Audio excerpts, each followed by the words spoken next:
Gospelology, oh, Gospelology, Gospelology, oh, Gospelology, Gospelology, oh, Gospelology, Gospelology, oh, Gospelology, Gospelology, oh. Jesus turned water into wine. It's amazing. Jesus even healed the blind. It's amazing. How all the planets are aligned. How all chemicals are designed. Teaching the gospel with a scientific twist. All of his miracles are magnificent. Teaching the gospel with a scientific twist. All of his miracles are magnificent. Oh, Gospelology, Gospelology. Yo, this is Jesus, aka King of Kings, aka Lord of Lords, aka Prince of Peace. You get it. As Jesus and his disciples were walking along, they saw a man who was born blind. When the disciples saw this blind man begging in the street, they said, "Jesus, whose fault is it that this man is blind?" Jesus said, "It is not this man's fault. He was born blind so that God's power could be shown in him. As long as it is day, we must do the works of him who sent me. Night is coming when no one can work. While I am in the world, I am the light of the world." After saying this, Jesus spit on the ground and made some mud. He rubbed it on the blind man's eyes. The blind man was like, "This is weird, feels very strange." Then Jesus said to the man, "Go wash your eyes in the pool of Siloam." This word means sent. The man trusted Jesus, so he went to the pool and washed his face. After he washed his face, he could see. He said, "I was blind, but now I see." He could see for the very first time in his life.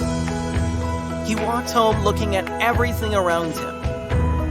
When his friends and neighbors saw him, they didn't think this was the same person. The man told everyone that Jesus healed him. Jesus said to the blind man, "Do you believe in the Son of Man?" The blind man said, "Who is he, sir? Tell me so that I may believe in him." Jesus said, "You have now seen him. In fact, he is the one speaking with you." Then the man said, "Lord, I believe." And he worshipped him. After Jesus healed the blind man, the man who was once blind went and told everyone. The people brought him to the Pharisees. Now, the day on which Jesus healed the man was a Sabbath, and that was to them a no-no. So the Pharisees asked, "Who healed you?" The man said, "Jesus put mud on my eyes, and I washed, and now I see." Some of the Pharisees said, "He's a fake. He does not keep the Sabbath." But others asked, "How can a sinner perform such signs?" So they were divided. Then they turned again to the blind man. "What have you to say about him? It was your eyes he opened." The man replied, "He is a prophet." They still did not believe that he had been blind and had received his sight until they sent for the man's parents. "Is this your son?" they asked. "Is this the one you say was born blind? How is it that now he can see?" "We know he is our son," the parents answered, "and we know he was born blind. But how can he see now? Or who opened his eyes? We don't know. Ask him. He is of age. He will speak for himself." His parents said this because they were afraid of the Jewish leaders, who already had decided that anyone who acknowledged that Jesus was the Messiah would be put out of the synagogue. That was why his parents said, "He is of age. Ask him." A second time, they summoned the man who had been blind. "Give glory to God by telling the truth," they said. "We know this man is a sinner." He replied, "Whether he is a sinner or not, I don't know. One thing I do know, I was blind, but now I see." The man born blind could now see, but the religious leaders were still in disbelief. They said, "What did he do to you? How did he open your eyes?" The man said, "I've told you over and over, and you haven't listened. Why do you want to hear it again? Are you so eager to become his disciples?" Oh boy, the religious leaders were angry now. They jumped all over him. "You might be a disciple of that man, but we're disciples of Moses.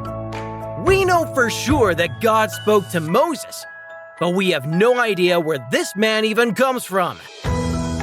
The man replied, "This is amazing. You claim to know nothing about him, but the fact is, he opened my eyes. It's well known that God isn't the beck and call of sinners, but listens carefully to anyone who lives in reverence and does his will. That someone opened the eyes of a man born blind. That has never been heard of, ever. If this man didn't come from God, he wouldn't have been able to do anything." The religious leaders said, "You're nothing but dirt. How dare you take that tone with us?" Then they threw him out in the street. Jesus heard that they had thrown him out and went and found him. He asked him, "Do you believe in the Son of Man?" The man said, "Point him out to me, sir, so that I can believe in him." Jesus said, "You're looking right at him. Don't you recognize my voice?" "Master, I believe," the man said, and worshipped him. Then Jesus said, "I came into the world to bring everything into the clear light of day, to lift the spiritual blindness of this world. Those who don't believe in me are blind. Those who do see God." Some Pharisees overheard him and said, "Does that mean you're calling us blind?" Jesus said, "If you were really blind, you would be blameless. But since you claim to see everything so well, you're accountable for every fault and failure. Do you believe?"